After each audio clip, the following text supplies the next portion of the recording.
I guess the way to keep your balance is to not be, I don't live in Hollywood. All of Hollywood is shaken right now. On September 16th, Robert Redford, a true legend and American icon, passed away at 89. But the shock isn't just about his death, it's what Morgan Freeman just exposed that has everyone frozen. His lifelong friend finally broke decades of silence and ripped open secrets nobody expected. This isn't a tribute, this is a truth blast. And what Morgan revealed has people speechless. Born in 1936 in California, Redford grew up in a working-class Irish household, far from any glamour. He once called himself a wild kid, running through tough LA streets, trying to make sense of life after losing his mother at 18, a wound that never fully healed. Art became his escape. From painting classes to a sports scholarship at the University of Colorado, he kept searching for purpose, but he dropped out and drifted through Europe earning coins as a street painter. When he came back to America and stumbled into theater, everything changed fast. Broadway was the spark, but Hollywood was the explosion. Redford's breakout hit came with Butch Cassidy and the Sundance Kid in 1969, playing the Sundance Kid beside Paul Newman. Their chemistry made the film a massive hit and instantly crowned them Hollywood's golden duo. Riding that momentum, he reunited with Newman for The Sting in 1973, which won Best Picture and earned Redford an Oscar nomination. By then, the entire 70s belonged to him, the smooth, sharp, golden boy who people saw as the perfect American man. In 1976, he starred in All the President's Men as journalist Bob Woodward, diving into the Watergate investigation with fearless intensity. This wasn't just another role. It showed Redford was willing to stand in the middle of huge political conversations and use film as a spotlight on real-world truth. While other stars chased blockbusters in the 1980s, Redford made a bold left turn. He directed his first film, Ordinary People, 1980, and shocked everyone by winning Best Director and Best Picture. That moment proved he wasn't just a handsome face, he was a creative force with serious power. By 1985, he returned to acting with Out of Africa alongside Meryl Streep, a sweeping romantic epic that won Best Picture. His iconic airplane scene over Kenya's sky became one of cinema's most unforgettable images. But here's the part people still don't give him enough credit for. Redford built the entire modern independent film world. Even while staying an A-list superstar, he had the vision to create the Sundance Institute in 1981 and later the Sundance Film Festival, a move that changed filmmaking forever. Sundance wasn't just a festival, it was a full-on movement that flipped Hollywood upside down. It became the home that shaped Quentin Tarantino, Steven Soderbergh, Darren Aronofsky, Chloe Zhao, and a whole new wave of visionaries. Redford went from commercial star to the quiet mastermind behind American independent cinema, pushing the belief that even the smallest story can shake the world if told right. And the truth is, Sundance raised an entire generation of filmmakers. Redford didn't slow down either. He directed A River Runs Through It in 1992, the film that launched Brad Pitt straight into superstardom. Then he starred in Indecent Proposal, 1993, a controversial hit that showed his charm was still undefeated. In 2001, he returned in The Last Castle, playing a general standing up to injustice behind prison walls. The kind of principled, fearless character people always connected with him. By 2007, with Lions for Lambs, Redford proved he would never run from tough topics. He stepped right into conversations about the Iraq War, American politics, and civic responsibility, acting and directing with the same fire he had since day one. Even in the later years, the man was unstoppable. In All Is Lost, 2013, he spent nearly 2 hours fighting the ocean with almost zero dialogue and still left the entire world stunned. The next year, he jumped into the Marvel Universe as Alexander Pierce in Captain America, the Winter Soldier, reminding everyone that even in massive blockbusters, he brought a different level of weight and presence. One of his biggest highs came with The Old Man and the Gun, 2018.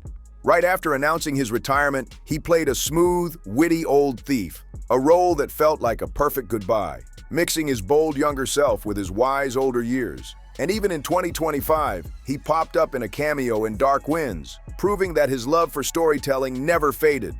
But destiny has spoken, and a star in Hollywood's sky has gone dark. On September the 16th, 2025, the film world went silent. Robert Redford, the blonde kid from Santa Monica who once lit up screens with that mischievous smile in Butch Cassidy and the Sundance Kid, took his last breath at his home in Sundance, Utah at 89. His family released a short, emotional statement saying he passed peacefully in the arms of his wife, Sybil Sagers, and his children, leaving behind a creative and human legacy the world will never replace. The news hit front pages instantly. The Washington Post, The Guardian, the Los Angeles Times, all calling him the final icon of classic Hollywood, the man who reshaped American cinema, a symbol of depth and humanity. These weren't just dramatic headlines. They were acknowledgments that an entire era had ended. The age of silver screen legends who carried both romantic charm and intellectual force was now history. The Los Angeles Times wrote that Redford was one of the few stars who embodied both mainstream power and artistic courage, standing as the face of Hollywood's golden age while also building the future of indie film. Tributes poured in fast from every corner of the world. Actors, directors, political leaders, everyone felt this loss. Jane Fonda, his longtime co-star, wrote, "I cannot stop crying." He represented an America that felt warm, romantic, and full of hope. Bob Woodward, the journalist behind Watergate, said Redford was a principled force for good. He not only told our story, he helped the whole world understand the value of truth. The family of Paul Newman wrote, "He was a brother, an ally, and the friend with whom our father shared endless jokes. The old Porsche is still here, and their laughter will never be lost." Leonardo DiCaprio added that without Redford and Sundance, he might not even have a career. Hillary Clinton called him a voice of justice and art, and thousands of young filmmakers who came out of Sundance, from Quentin Tarantino and Steven Soderbergh to Chloe Zhao, shared tributes honoring the man whose influence built both Hollywood and indie film. What made Redford an icon wasn't just the legendary movies or the classic looks, it was his strategy and vision. He didn't just act, he built an entire system around storytelling. If Hollywood was the cathedral of huge blockbusters, then Sundance was his dream, the cradle where small stories with heavy meaning could rise. He used his fame and his money to build a runway for the next generation, something very few stars dared to do. People everywhere are sending words of love and thanks to the legend Robert Redford, a man who lived fully for art.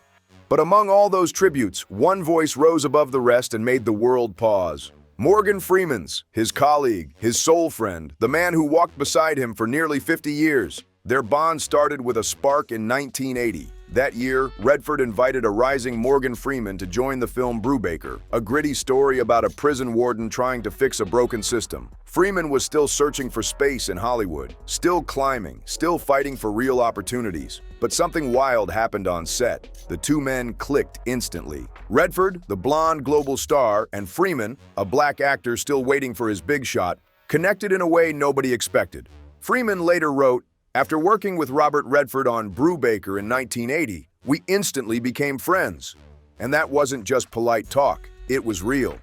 For Freeman, Redford became one of the rare people who offered genuine companionship in a Hollywood still shaped by race and class divides. Even though they didn't appear together often on screen, their friendship stayed unshakable. Redford was already massive, while Freeman rose through Street Smart, 1987, Driving Miss Daisy, 1989, and The Shawshank Redemption, 1994. Yet they kept contact through the years, respecting each other as artists with the same fire for cinema. Freeman once said Redford worked with a straightforward, no-nonsense style, something he admired deeply. Bob, as his friends called Redford, wasn't the type to talk non-stop, but when he did speak, his words hit with real weight. Freeman learned from him that art wasn't about chasing attention. It was about staying loyal to the story. Then came the grand reunion, the moment fans never expected to actually happen. In 2005, 25 years after Brubaker, Redford and Freeman reunited for An Unfinished Life, a film built on forgiveness and healing. Redford played a lonely Wyoming rancher, while Freeman portrayed his wounded but loyal friend, echoing the bond they already shared in real life. During the film's promotion, Freeman spoke straight from the heart. Working with Bob again after so many years was a dream come true. Between us, there is a connection you cannot manufacture. With technique, it can only come from respect and genuine friendship. Redford replied in USA Today, saying, "Morgan is one of the few actors who make me feel safe when acting with them. He brings a calmness and honesty that the audience can feel even when he says nothing." Nobody expected the movie to mirror their real friendship so perfectly. Two men who had faced hardships, carried scars, and still found peace standing beside each other. That's what audiences felt in every frame. They didn't look like they were acting. They looked like they were simply living together on screen. For over 4 decades, their friendship stayed quiet and unshakable, never needing publicity or spotlight. And only when Robert Redford closed his eyes for the final time did Morgan Freeman break that silence with words that hit the world like an emotional thunderbolt. Morgan Freeman breaks the silence and drops a heartbreaking message that stopped millions. On September 16th, 2025, only hours after Redford's passing spread across the globe, Freeman posted a short tribute on X and Instagram. It read, "After working with Robert Redford on Brubaker in 1980, we instantly became friends. Working with him again in an unfinished life was a dream come true. Rest peacefully, my friend."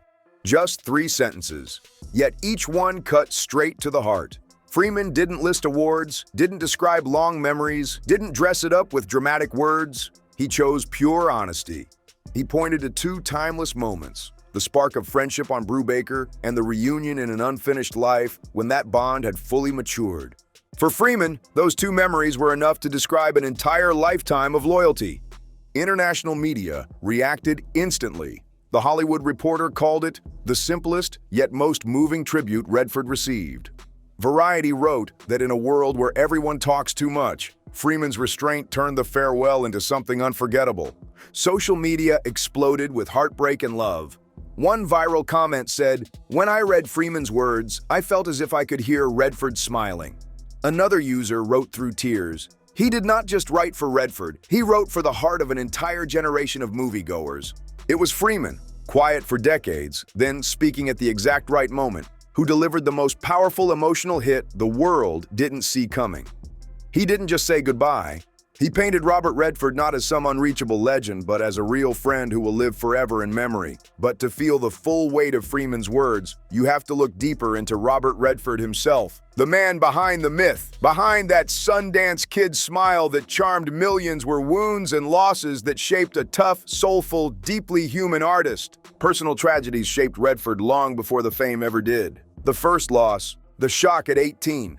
At just 18, Redford lost his mother, Martha Hart, due to complications after childbirth, a blow that shattered his world as he was stepping into adulthood. He once shared, "I felt abandoned without support. That pain shaped the way I see life." That heartbreak pushed him into rebellion, dropping out of school, wandering across Europe, and painting on the streets of Paris, Madrid, and Florence. Those drifting days weren't just escape, they were the start of his love for art and culture. Pieces that later gave his films their warm, human touch. But the wounds didn't end there. Redford also lost his twin sisters in childhood, another layer of grief that shaped the way he moved through the world. He once confided, "When you lose so many people close to you, you learn to see life through a fragile lens. That is why I cannot make shallow films." And suddenly, his entire career makes sense. He chased stories with heart, not empty entertainment, but tragedy kept returning. And the deepest pain came from the loss of his son. In 2020, Redford faced the heartbreak no parent ever wants. The death of his son, James Redford, at 58 due to liver cancer. James wasn't just his child, he was a filmmaker, an activist, and his partner in carrying the family's creative legacy. James co-founded the Redford Center, producing environmental documentaries that pushed real change. His passing devastated Redford. In a rare statement, he said, "We are heartbroken. James was the light of my life, but I know that light will continue to shine through the films he left behind." This wasn't just the loss of a son, it was the loss of a future Redford generation that would have carried the torch. What made Redford different is that he never hid his sorrow.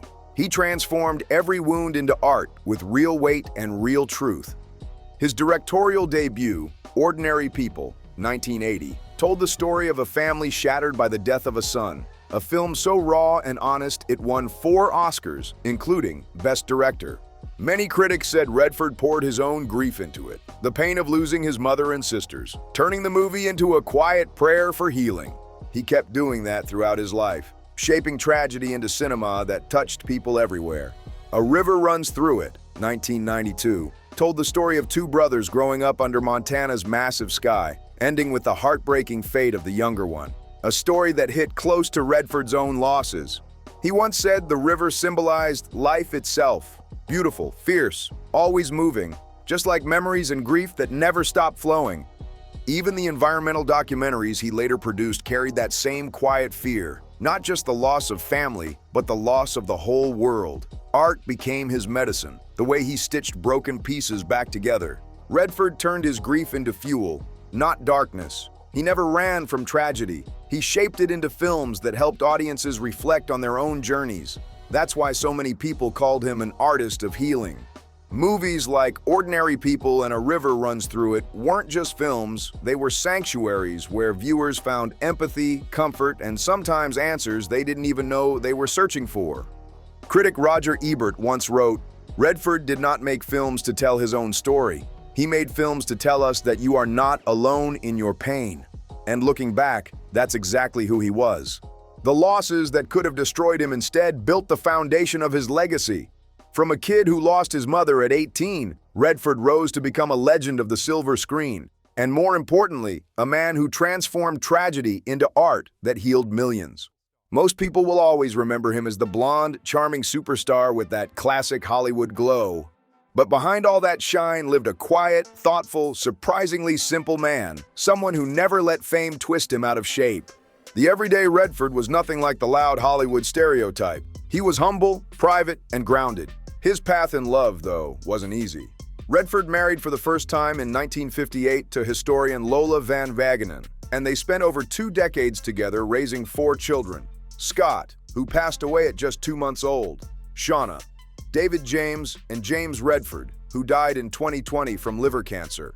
Their divorce in 1985, after 27 years, was considered one of the deepest emotional blows of his personal life. Still, Redford and Lola kept mutual respect alive through the years. Then, in 2009, Redford remarried German artist Sibylle Sagers, 19 years younger, someone he had known since the 1990s. Their relationship was described as his peaceful final chapter. Sibylle, an abstract painter and environmental activist, brought calm and harmony into his later years, helping him find balance when the world expected him to always shine bright. And yes, Redford had wealth, serious wealth, but he never flexed it the way other stars do.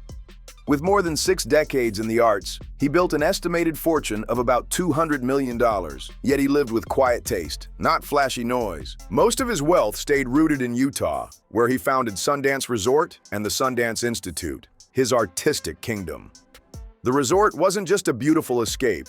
It was a creative sanctuary where future legends like Quentin Tarantino, Steven Soderbergh, and Chloe Zhao got their first real shot. Redford also owned several ranches and plots of land across Utah's mountains, including a horse ranch worth nearly $5 million, stretching across 30 acres with pastures, stables, and rustic cabins tucked against the mountain slopes. Beyond Utah, he once owned a stunning villa in Tiburon, California, overlooking the breathtaking San Francisco Bay. He and Bill bought their Tiburon home in 2020 for $3.1 million and sold it in 2024 for $4.65 million, a clean reflection of Redford's sharp eye for places that felt comfortable, artistic, and close to nature. In Santa Fe, New Mexico, Redford also kept an artistic hideaway where he and Bill found endless inspiration. Bill, an abstract painter, described that home as a space filled with light and color, matching their shared love for nature and art. Redford's real estate value in his final years was estimated at over $20 million, but the real beauty wasn't the price. It was the meaning behind each place. Every property was tied to peace, nature, and creativity. No marble palaces, no gold-plated mansions, no over-the-top yachts. Instead, people often spotted Redford in his wooden Utah cabin, wearing sweaters and slippers, relaxed with a bowl of seafood soup, living in quiet joy. That simplicity made him stand out, a Hollywood icon who chose the everyday life instead of the spotlight. Locals in Utah still tell stories about seeing him at a small restaurant near his home. He'd show up in jeans, sweaters, sometimes even slippers, reading a book while enjoying seafood soup. And most folks didn't even realize the silver-haired man in front of them was an Oscar-winning legend. That's how grounded he was. Redford's love for nature never faded. He spent huge amounts of time hiking, painting, and backing environmental causes, choosing to put his money into art and the planet rather than loud luxuries. In an interview with Esquire, he once said, "I don't want to be swallowed by Hollywood. I need nature to stay sane. The city can give you fame, but the mountains give you truth." Beyond the superstar roles, Redford was a warm grandfather too. His grandchildren once shared rare photos of him reading books with them or taking them horseback riding, moments that showed the gentle, everyday side of a man who spent his life under the world's brightest spotlight. Those simple scenes showed a family-loving old man, not just a movie icon. Redford was a stunning paradox. The higher he climbed, the more humbly he chose to live. Fame, fortune, heartbreak, and loss never pushed him into flaunting anything. Instead, they drew him closer to nature, art, and quiet moments with the people he loved. In a world where scandal and extravagance often overshadow the truth, Redford was the rare exception, a legend who kept his life peaceful and real while still inspiring millions. But even his simple lifestyle was only one part of the story. Redford never saw himself as someone above the world. He saw himself as part of it. And to him, fame and fortune only mattered when used to protect something greater, nature itself. His activism started young, with a moment that changed everything. At age 11, Redford battled a mild case of polio. After recovering, his parents took him to Yosemite National Park so he could regain strength. Standing under the massive waterfalls and thousand-year-old forests, something woke inside him. Redford later recalled, "Nature saved me there. I realized there was a power greater than myself, and I wanted to stay connected to it for the rest of my life." From that moment, nature wasn't just scenery. It became part of his identity, his healing, and his lifelong mission. When Redford became a Hollywood star, he didn't choose luxury or isolation. He chose activism. Since the 1970s, he fought to protect national forests, opposed reckless drilling, and stood up for environmental causes with the Natural Resources Defense Council, NRDC, and the Sierra Club. He wasn't just a pretty face for the movement. He testified before Congress, pushing leaders to take climate action. In a 1989 speech, he declared, "If we do not protect this planet, we will lose the greatest stage for telling any story." That line showed how he connected film and activism. Earth was both the stage and the story. His activism shaped Sundance too. The Sundance Institute and Resort were built with sustainability in mind, preserving wildlife, protecting forests, and giving young artists the chance to create while staying close to nature. Redford often told emerging directors, "You cannot tell a big story if you do not know how to listen to the wind through the trees." That philosophy made Sundance feel sacred, a home for independent cinema, and a reminder of humanity's bond with the natural world. As climate change worsened, Redford became a global voice. In 2015, he took the stage at the United Nations, urging world leaders to act fast to save the planet. His speech was direct, urgent, and honest, going far beyond what anyone expected from a Hollywood legend. He warned, "We have talked too long. It is time to act because nature will not wait for us." Only a handful of artists ever stepped into global political spaces like that, but Redford did it with total sincerity. In 2016, President Barack Obama awarded Redford the Presidential Medal of Freedom, the highest civilian honor in the United States. The White House praised him not only as a great actor and director, but as a fierce environmental advocate who used art to inspire civic responsibility. What made Redford truly unique was how he united the artist and the activist. His films, his festival, his homes, and even the way he lived all came back to one belief: art must stay tied to truth and to nature.